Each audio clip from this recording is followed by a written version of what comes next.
Hello guys, how are you doing? I was just reflecting here that it's life can be quite busy.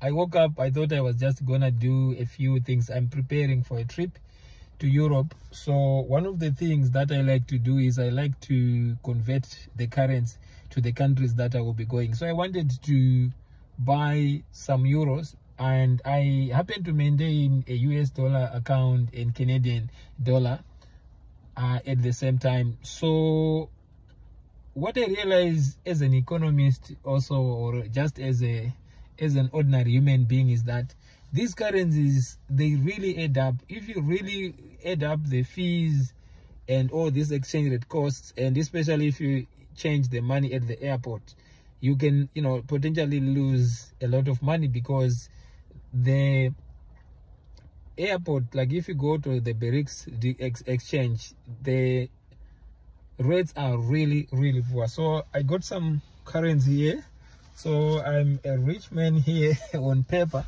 and I bought some currency. So I'm excited. I'm looking forward to this trip now.